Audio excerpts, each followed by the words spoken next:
ઉના ગીરગઢડા તાલુકાના ખેડૂતોએ ઉના માર્કેટિંગ યાર્ડમાં ચાલી રહેલ કૃષિ મહોત્સવમાં કાળી પટ્ટી બાંધી કર્યો વિરોધ। કૃષિ મહોત્સવના વિરોધમાં ખેડૂતોને પોલીસે અટકાવ્યા। ખેડૂતોને યુરિયા ખાતરને લઈ પડતી મુશ્કેલી પડે છે તેને લઈ ખેડૂતો દ્વારા જિલ્લાના અધિકારીઓને લીધા આડે હાથે। Manu Quad, Gir Gadhada, TV18 news.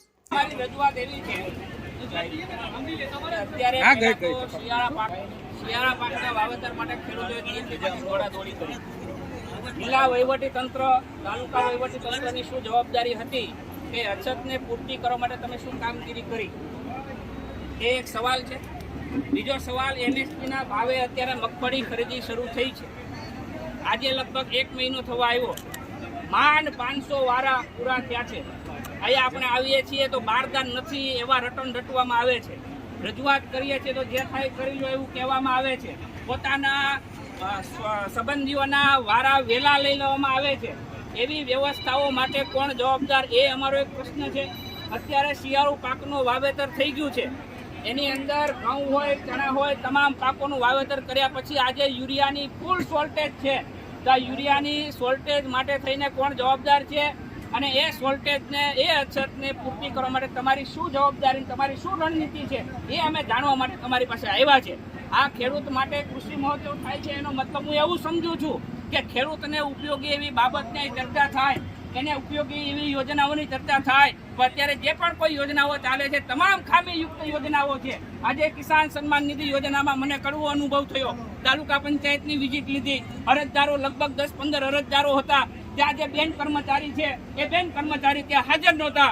પૂછવામાં આવ્યું તો કે દરેક કૃષિ મહોત્સવમાં છે 2 અઠવાડિયાથી, ક્યારેક 12 વાગે સાહેબ આવે છે, ક્યારેક 5 વાગે વહી જાય છે, ક્યારેક 4 વાગે વહી જાય છે। આ પુરાવા સાથે કહું છું, મારી પાસે તમામ ફોટોગ્રાફ્સ, મારી પાસે તમામ વિડીયોગ્રાફ્સ, તમામ રેકોર્ડિંગ્સ છે। જેને જોતા હોય એને હું જવાબદાર તંત્રને આપવા તૈયાર છું।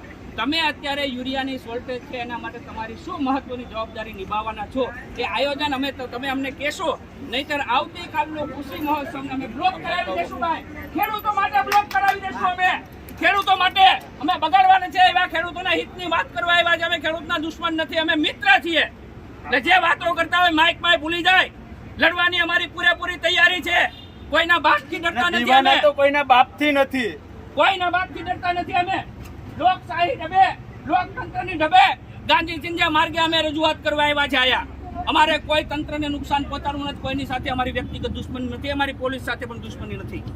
સાથે સાથે પોલીસે અમને સહકાર આપ્યો છે, બદલ આભાર પણ માનીએ છીએ। તમારો શું જવાબ છે સાહેબ, અમે સાંભળીને પછી અમે અહીંથી અમે નીકળવા તૈયાર થશું। પછી કાલે પાછા આવશું। કાલે 500 ખેડૂતો લઈને આવશું। તમારે તમે ખાતર સપ્લાયની જે વાત કરો છો, રેડી? હા, તો આપણે જે DAPની શોર્ટેજ હતી એમાં જે પાર્ટીઓએ ઇન્જિન મૂકેલા હતા, જે લોકોને ઇન્જિન મૂકેલા હતા, જે પાર્ટીઓએ તાલુકા વાઇઝ એ પાર્ટીઓને સપ્લાય કરવામાં આવી છે। અને યુરિયાની વાત કરીએ તો યુરિયામાં જે પાર્ટીઓએ ઇન્જિન મૂકેલા છે એ પાર્ટીઓને જેમ ક્રમશઃ આવશે એમ સપ્લાય કરવામાં આવશે। જી સાહેબ, મારું તમને એ કહેવાનું છે કે ઉના તાલુકામાં સાહેબ DAP ખાતરનો જથ્થો આવે છે, નોંધાયેલ ન હોય એવા ગોડાઉનમાં DAP ખાતરનો સ્ટોરેજ થાય છે। ક્યાં છે બધું? જિલ્લા તો વહીવટી તંત્ર, તાલુકા વહીવટી તંત્ર સાહેબ।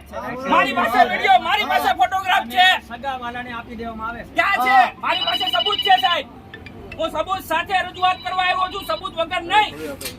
પણ આ ખેડૂતોની દાઢી માંગે છે ભરતભાઈ, કોના માટે? ઈ સાહેબ ગોડાઉન જે બિન નોંધાયેલા ગોડાઉન છે, આજે પણ આવો, જેની અંદર તમારા ખાતરનો સ્ટોક છે, શું ત્યાં તમે ગોડાઉનની મંજૂરી આપી છે સાહેબ? આપી છે સાહેબ? આવો, તમને લઈ જાઓ, બતાવું ત્યાં સ્ટોક। આવો મારી સાથે, એક નહીં 5-5 જનિંગમાં સ્ટોક બતાવું સાહેબ।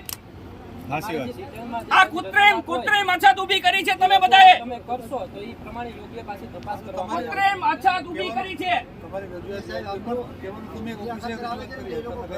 બીજું, DAP આવે, યુરિયા આવે, ખેડૂતોને ફરજિયાત ફરજ પાડવામાં આવે છે કે ભાઈ તમારે નેનો યુરિયા લઈ જવાનું।